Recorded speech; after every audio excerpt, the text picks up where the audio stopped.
वगैरह चेक कर लीजिए, वॉइस क्लियर पहुंच पा रही है? एक बार देखिए वॉइस वगैरह चेक कर लीजिए, फिर क्लास को स्टार्ट करते हैं। और यहाँ पर देखिए क्वेश्चन नंबर, देखिए पहला नंबर आपसे पूछा गया है, वह स्वतः ही जान जाएगा इसमें से सर्वनाम कौन सा है। यहाँ पर देखिए आपको जवाब देना है। क्वेश्चन नंबर देखिए पहले नंबर का आपका जवाब यहाँ पर क्या होगा? बिल्कुल सही जवाब दिया गया, यहाँ पर आपका बी नंबर हो जाएगा, है ना। बिल्कुल करेक्ट आंसर है। ऑप्शन नंबर यहाँ पर क्या होगा? निजवाचक सर्वनाम, बिल्कुल सही है। अगला प्रश्न बताइए। चलिए अगला प्रश्न देखिए, आपको बताना राइट आंसर यहाँ पर क्या होगा।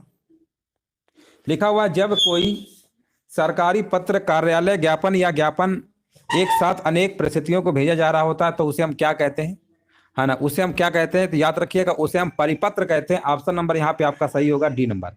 डी नंबर यहाँ पे जिनका भी जवाब आ रहा है ना, बिल्कुल सही आंसर आ रहा है, बिल्कुल सही जवाब आ रहा है ना। वीडियो को देखिए सभी लोग लाइक शेयर कर दीजिएगा। और यहाँ पर देखिए नेक्स्ट प्रश्न आपको बताना है, महावीर प्रसाद द्विवेदी ने आदिकाल को क्या संज्ञा दी है? महावीर प्रसाद द्विवेदी ने आदिकाल को क्या संज्ञा दी है? क्वेश्चन नंबर 3 का जवाब देना है। तो ये दिया है, आपका आंसर यहाँ पर क्या होगा? बिल्कुल सही आंसर दिया गया, यहाँ पर आपका हो जाएगा बीजोपन काल, ठीक है ना, बीजवपन काल। ऑप्शन नंबर यहाँ पर क्या होगा? डी नंबर राइट आंसर आपका यहाँ पर हो जाएगा। चलिए अगला प्रश्न बताइए।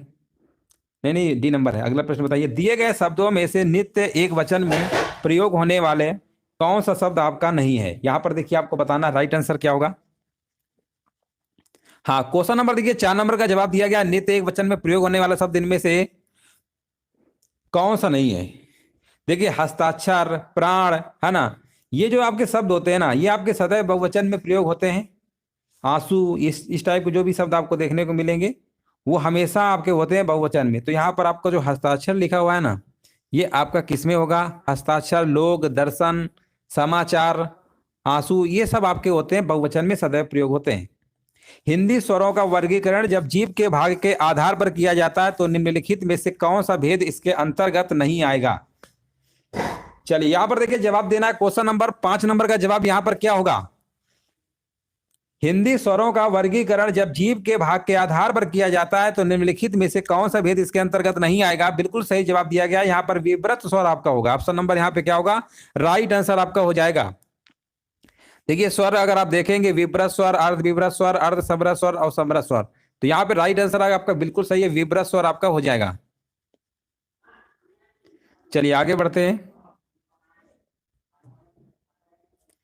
हाँ देखिए 6 नंबर का देखिए जवाब दिया जा रहा है, निम्नलिखित में से कौन सा शब्द है वर्तनी की दृष्टि से गलत है? गलत वाला देखिए आपको बताना है। यहाँ कह रहे हैं गलत जो लिखा हुआ है, आंख गलत बता रहे हैं, आंख गलत है। ऑप्शन नंबर डी होगा। 6 नंबर के बहुत लोग ए भी मार रहे हैं, है ना। यहाँ पर बताइए राइट आंसर क्या होगा? देखिए आंख जो होता है ना, इसमें चांद बिंदी बनती है ऐसे, है ना, ये ऐसे लिखा जाता है।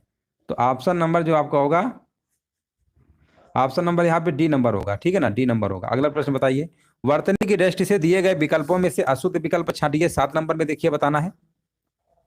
7 नंबर का कह रहे हैं यहाँ पर सी नंबर होगा, बिल्कुल सही है। 7 नंबर का देखिए जिनका भी जवाब सी आ रहा है ना, बिल्कुल सही आंसर दिया गया है ना। यहाँ पर देखिए बिल्कुल करेक्ट आंसर दिया गया है। यहाँ पे करेक्ट आंसर बताइए क्या होगा?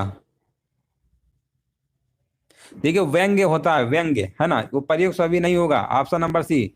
देखिए व्यंग्य कैसे होता है? अशुद्ध विकल्प, पूजनीय, महीना, ये सब तो सही है। यहाँ पर व्यंग्य जो है ना आपका लिखा कैसे जाता है? व्यंग्य आधा, देखिए आधा गा बनता है फिर या बनता है, ठीक है ना। व्यंग्य आधा वा, या में बिंदी, आधा गा फिर या बनता है, ठीक है ना। ऑप्शन नंबर यहाँ पे सी है। स्वार्थ में निम्नलिखित में से कौन सी संधि है? 8 नंबर का देखिए जवाब देना है। स्वार्थ है तो स्व प्लस अर्थ होगा, इसका संधि विच्छेद करेंगे तो क्या आएगा? स्व प्लस अर्थ आएगा। और स्व प्लस अर्थ जानते ही है सभी लोग। ऑप्शन नंबर यहाँ पर क्या होगा? हाँ बिल्कुल सही है, यहाँ पर आपका दीर्घ संधि होगा। ऑप्शन नंबर ए बिल्कुल सही है। अगला प्रश्न बताइए, पावन का संधि विच्छेद इनमें से कौन सा है? क्वेश्चन नंबर देखिए 9 नंबर में जवाब देना है, कई बार बताया है। 9 नंबर कह रहे हैं ए नंबर होगा। 9 नंबर का देखिए यहाँ पर बताया जा रहा है ए होगा, पौ प्लस अन, बिल्कुल सही है। अब पो प्लस अन ये पवन का होता है, याद रखिएगा, पवन और पावन में अंतर है। ऑप्शन नंबर यहाँ पे ए बिल्कुल सही है। देख लेते हैं ए सभी का आ रहा है, हाँ बिल्कुल सही है। 20 में पितामह ने आजीवन शादी न करने का प्रण लिया था, रेखांकित शब्द का समास यहाँ पर क्या होगा? है ना, यहाँ पर देखिए समास बताना, राइट आंसर क्या होगा? 10 नंबर का यहाँ पर आपका अव्ययी भाव समास हो जाएगा। आजीवन में अव्ययी भाव समास है, आजन में अव्ययी भाव समास है। अगला प्रश्न बताइए, निम्न में से कौन सा कर्मधारय समास है? यहाँ पर देखिए आपको बताना है, इनमें से कौन सा कर्मधारय समास है? यहाँ पे राइट आंसर बताइए क्या होगा। यहाँ पर देखिए आपको बताना है कर्मधारय समास यहाँ पे कौन सा होगा। 11 नंबर का यहाँ पर देखिए जवाब आ चुका है, बिल्कुल सही है, नील गगन होगा, नील गगन बिल्कुल सही है, ऑप्शन नंबर बिल्कुल सही दिया गया है। सम उपसर्ग से बना शब्द इनमें से कौन सा है? यहाँ पर देखिए आपको जवाब देना है, सम उपसर्ग से बना शब्द यहाँ पर कौन सा होगा। 12 नंबर का देखिए यहाँ पर जवाब बताया जा रहा है, बिल्कुल सही जवाब दिया गया। यहाँ पर बी नंबर आपका राइट आंसर आपको हो जाएगा, सम्मुख हो जाएगा। सम्मुख यहाँ पे बिल्कुल करेक्ट आंसर आपको हो जाएगा। अगला प्रश्न है, परा उपसर्ग का अर्थ है, परा उपसर्ग का देखिए अर्थ बताना है। ऑप्शन दिए गए भीतर, उल्टा, बाहर, आसपास, और यहाँ पर देखिए जवाब आ चुका है, बिल्कुल सही जवाब दिया गया। परा उपसर्ग का अर्थ है यहाँ पर आपका उल्टा। 13 नंबर का बी होगा, दूर, अनादर, नाश, कम, है ना। यहां पर आपका 13 नंबर का बी होगा, बिल्कुल सही है, परा उपसर्ग का अर्थ।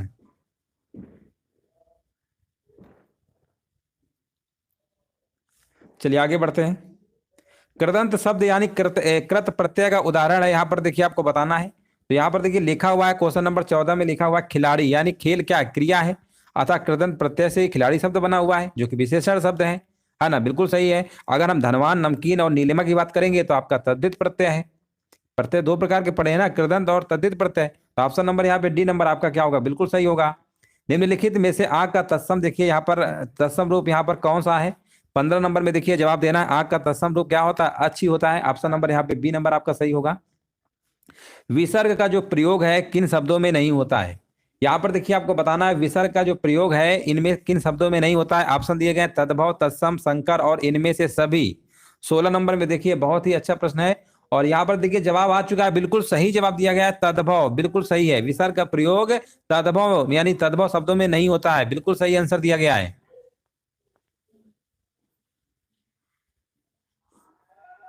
अगला प्रश्न बताइए, चौथा का तत्सम शब्द यहाँ पर क्या होगा? चौथा का तत्सम शब्द आपका चतुर्थ होगा। क्या होगा? चतुर्थ, ऑप्शन नंबर डी।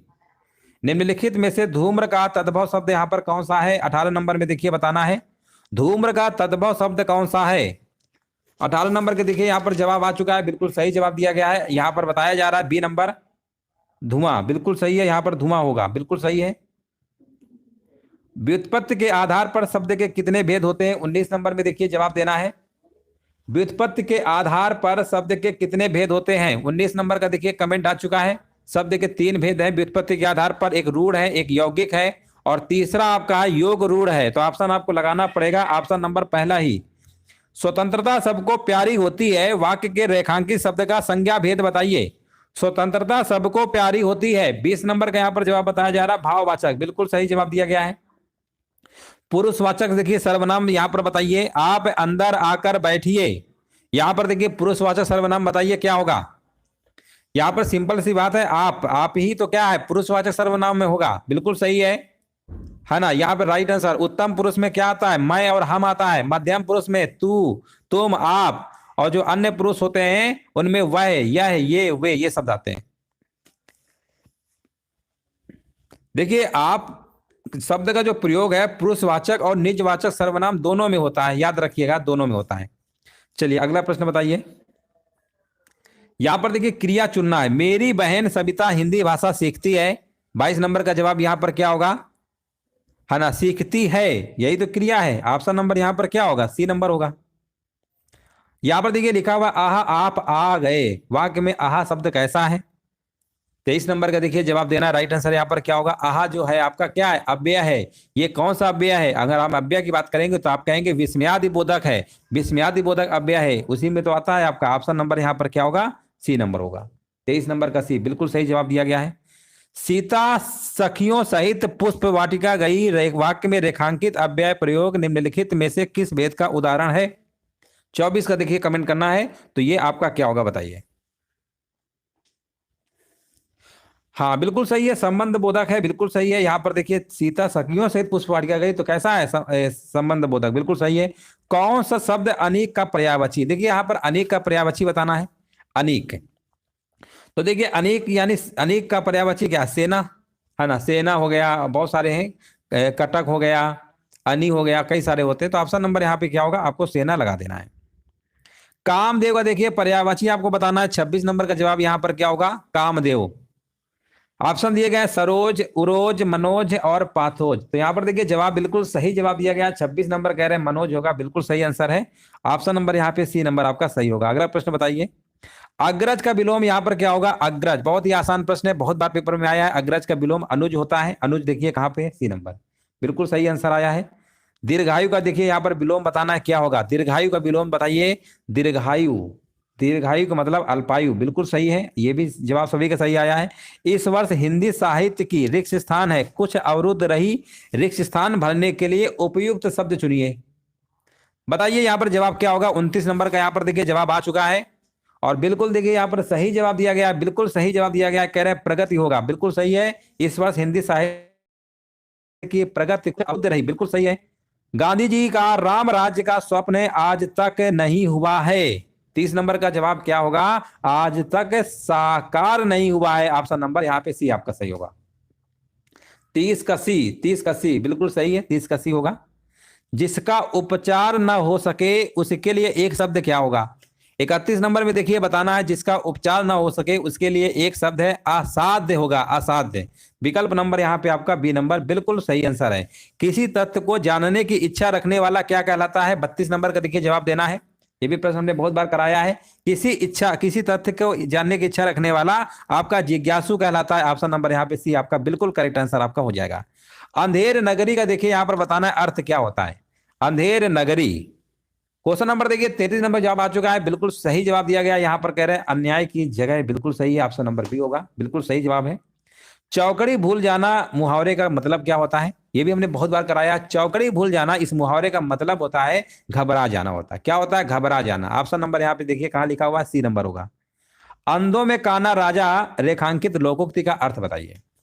देखिए मुहावरा वाक्यांश होता है, लोकोक्तियां जो होती हैं वाक्य होते हैं, वाक्य और वाक्यांश थोड़ा डिफरेंस होता है। अंधों में काना राजा रेखांकित लोकोक्ति का अर्थ बताना है, 35 नंबर कह रहे हैं ए नंबर होगा।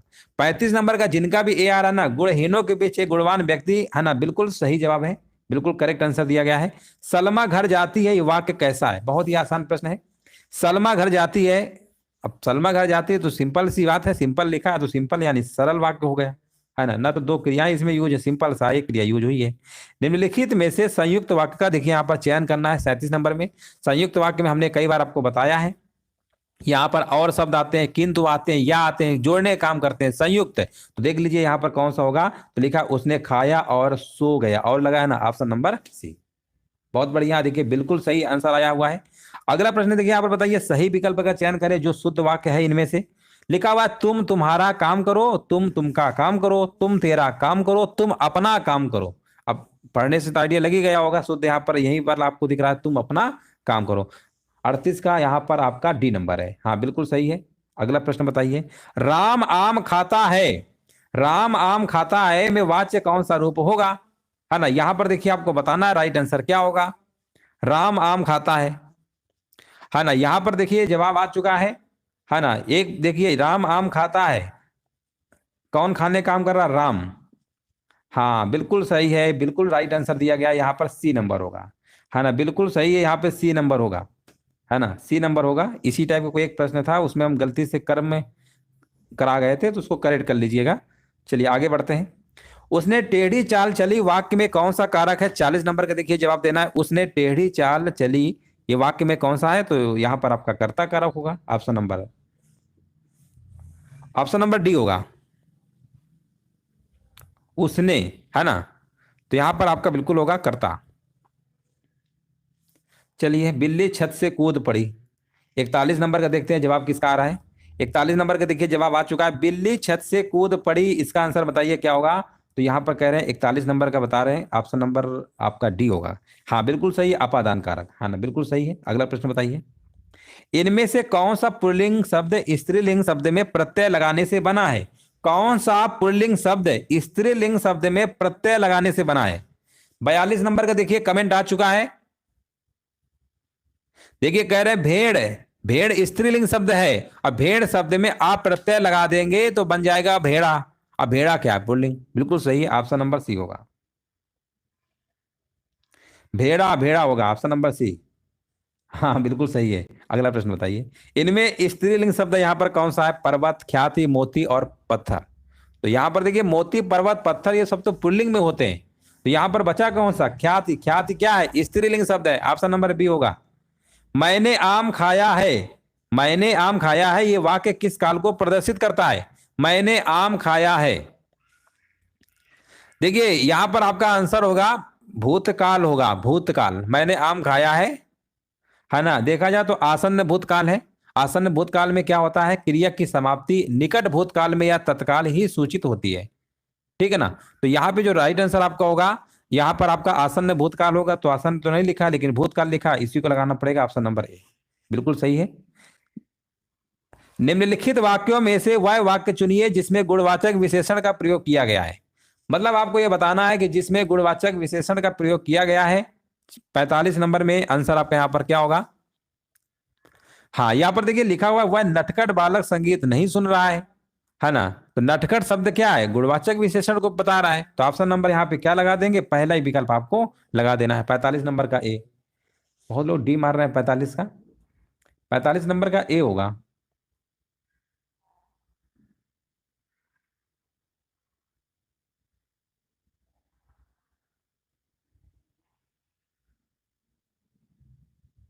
देखिए यहाँ पर लिखा ऐसे आदमी लाखों में एक होते हैं ना, ये आपका सार्वनामिक विशेषण है, ठीक है ना। तो ऑप्शन नंबर यहाँ पे आपका, यहाँ पर आपका बिल्कुल सही है, ए नंबर ही होगा। अगला प्रश्न बताइए, नीचे दिए गए शब्दों में से किसकी वर्तनी शुद्ध है? हाँ हाँ, डी नहीं होगा, बिल्कुल सही बात है। इनमें से देखिए आपको बताना है किसकी वर्तनी शुद्ध है। 46 नंबर कह रहे हैं द्वारका। और यहां पर देखिए जवाब आ चुका है, कह रहे हैं बिल्कुल सही जवाब दिया गया, द्वारका होगा, बिल्कुल सही है, ए नंबर होगा। हाँ बिल्कुल सही है। अगला प्रश्न है आपकी स्क्रीन पर और आपको बताना निम्नलिखित में से प्राचीन भारतीय आर्य भाषा कौन सी है? देखिए प्राचीन की बात हो रही तो प्राचीन से आपके दिमाग में आ ही गया होगा, ये संस्कृत है, वैदिक संस्कृत है, ऑप्शन नंबर डी होगा। अगला प्रश्न बताइए, कौन सी प्राचीन भाषा नहीं है? कौन सी प्राचीन भाषा नहीं है? तो यहाँ पर अगर हम बात करेंगे अपभ्रंश है, प्राकृत भी है, संस्कृत भी है, लेकिन यहाँ पे आपका पंजाबी क्या होगा? आंसर आपका हो जाएगा। अगला प्रश्न बताइए, चलिए यहाँ पर बताइए, यहाँ पर देखिए लिखा हुआ है एडमिनिस्ट्रेटिव कंट्रोल का हिंदी पर्याय कौन सा है? इसका देखिए हिंदी पर्याय बताना है 49 का। तो इसका हिंदी होता है प्रशासनिक नियंत्रण होता है, नियंत्रण। देखिए कंट्रोल का मतलब क्या होता है? नियंत्रण होता है। अब कंट्रोल अगर आपको पता है नियंत्रण होता है तो कन्फर्म है आपको डी लगाएंगे, है ना, एबीसी तो लगाएंगे नहीं। अगला प्रश्न है, यदि हिंदी प्रश्नवाचक वाक्य का उत्तर हाँ ना में दिया जा सके तो उसका अंग्रेजी अनुवाद करते समय वाक्य शुरू करते हैं। अब यहां पर देखिए 50 नंबर है, तो आपका आंसर बताइए क्या होगा? हाँ नहीं में उत्तर दिया जाए तो अनुवाद करते समय उन्हें हम सहायक क्रिया से प्रारंभ करते हैं। अब सहायक क्रिया जैसे आपने पढ़ा होगा, मतलब जैसे कोई सब ट्रांसलेशन होता है कि क्या क्या वह जा रहा है ना, क्या वह जा रहा है, तो पहले आप क्या करते हैं? इज लगाते हैं, ही इज गोइंग टू वह कानपुर, मान लो क्या वह जा रहा है, तो पहले सहायक क्रिया लगाते हैं, इज लगा दो, फिर सब्जेक्ट लगा दो, ही, फिर जा रहा है गोइंग लगा दो।